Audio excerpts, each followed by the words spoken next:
Hello everyone, welcome to another video. This video is about AWS S3. So let me open it. So you just have to type S3 here. Storage in the cloud. Okay, so it loads the page. So where you can find different buckets which you have created earlier. So as you can see here, I have one bucket.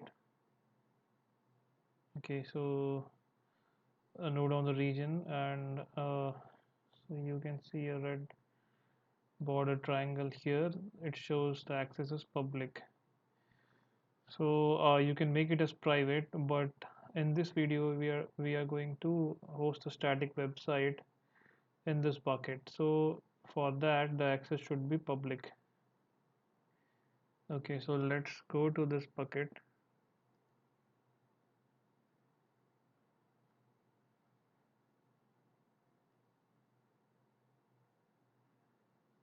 So here you can see there are a lot of files. Okay, so these are my files related to the website. So these are the static files, and with these files I will be hosting a static website in this Amazon S3 bucket. So here you can see the properties, permissions, management, and all that. So here what you have to do is select static website hosting.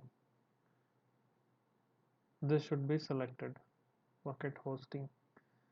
Okay, so permissions very important. The permission should be public.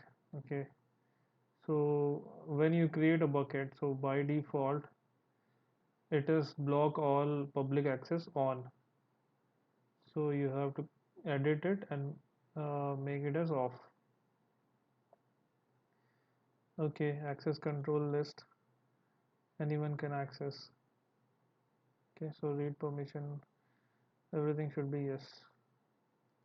Bucket policy. So this is like a policy, you have to add it here. So Amazon also has a dedicated HTML page for generating the policy. So that link you can find in the description below. So you need not create this JSON on your own. You can just select and you can create the policy will be generated. So same thing you have to copy paste here. Okay, CORS configuration. This is not required since our static website will be accessed by a browser. Let's suppose there's another service that is going to access this website. So only in that case we are going to add something for the CORS configuration. For now just leave it blank. Okay, so management, there is no change required, and access point, so there's nothing required. So when you create the bucket and add your files into it, it doesn't automatically starts hosting and you will get a lot of errors. So you make sure you have set the correct properties and the permissions.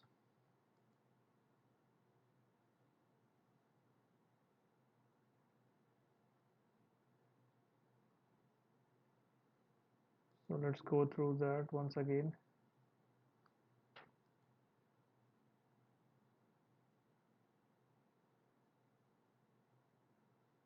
So here you will get the endpoint. So when you hit this endpoint, you are going to redirect it to the index.html, and in case of any error you will redirect to error.html. So make sure you have both the files whenever you're hosting the website. Okay, so let me quickly go to this endpoint.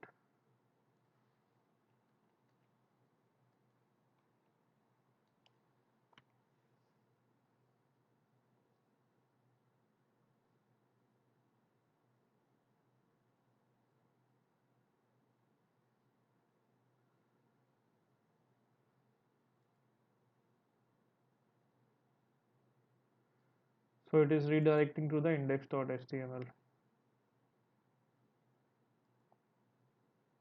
Okay.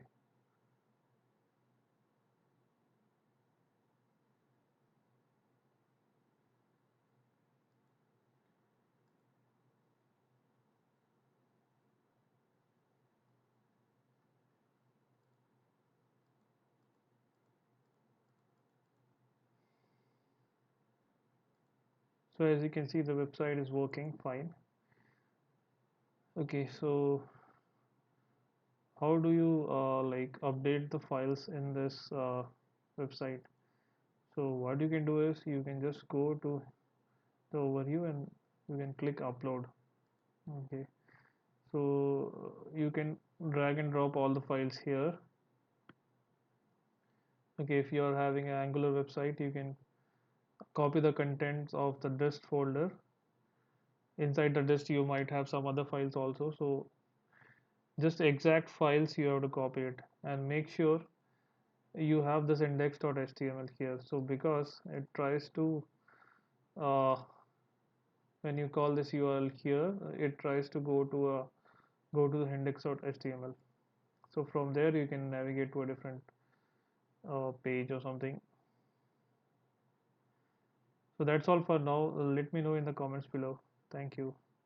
Thanks for watching.